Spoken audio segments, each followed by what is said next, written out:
You recently discovered that your father, whom you never knew, is actually a crime fighter with no free time, and he is unaware that you are his son. In order to talk to him, you become a villain. Most cops worship at the altar of the shriek, and those of us who don't are careful to keep it to ourselves. Don't get me wrong, if they had to, they'd arrest him on sight. That is, while on sight of people bound to make a fuss if they see an LEO asking him for his autograph. Few cops who don't like him are the ones who still believe in human rights and due process, and in not secretly celebrating when burglars are found impaled on traffic. Me, I don't like him because of that, and because he's my father. A few years back, I made the mistake of taking one of those 46 and counting tests, and I came up related to DNA found at crime scenes. Then someone from the union approached me quietly, tell me who that DNA belonged to and why.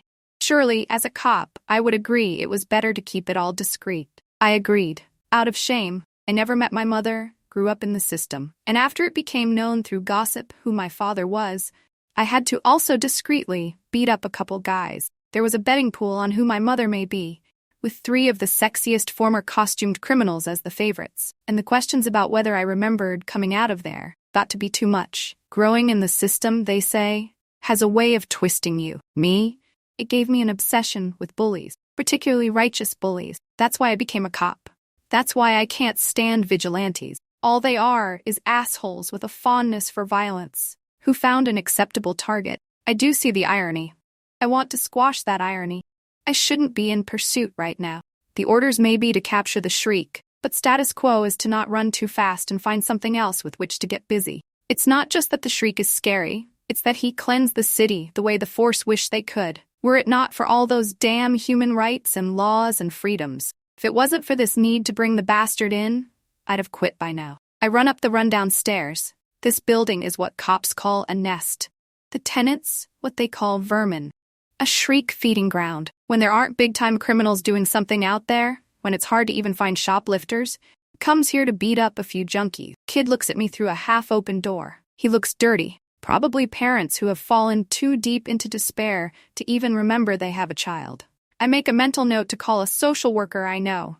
If I make it through the night, there's screaming coming down the stairs, some of warning, some of delirium, some of fear and pain, and when I make it to the top, there's the sickening sound of fists on flesh. Whoever's getting the shriek special is not able to scream or grunt anymore. The door is wide open and I run in. There's 2 pulps down already, hopefully dead for mercy's sake, and the shriek is working up a third. The vigilante's costume has changed through the years, and these days he wears a flat black faceplate, spray-painted with bright yellow thorns. The same pattern repeats all through his body armor, which gives the impression of nothing but sharp edges. The faceplate turns to me, and his voice comes out of a speaker, thick and menacing.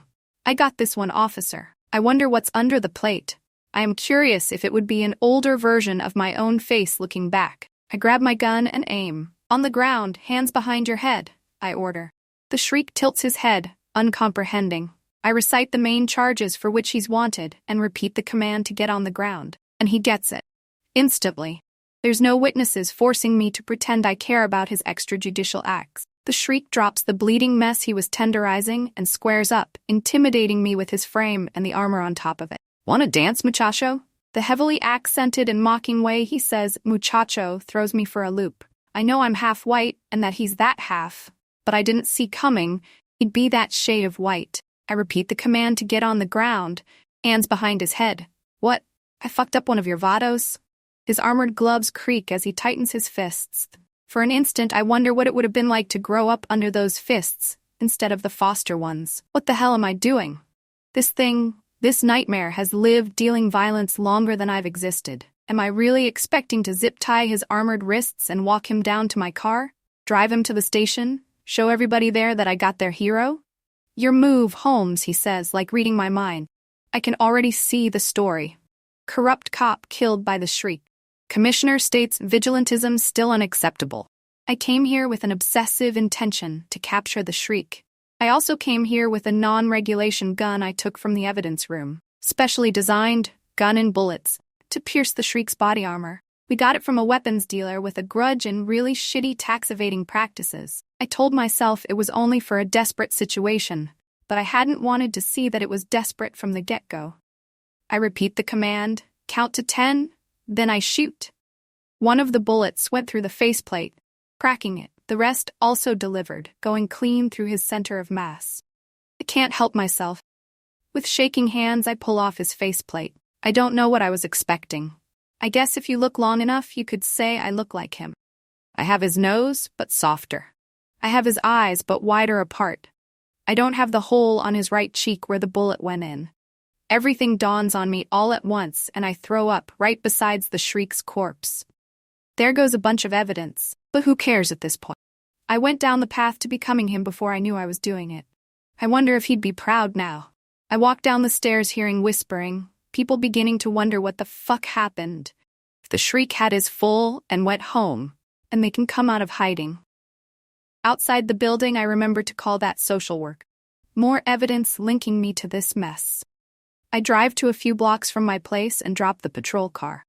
Walk the rest of the way, get a bag and the few things I need or care about, get in my personal car and drive away.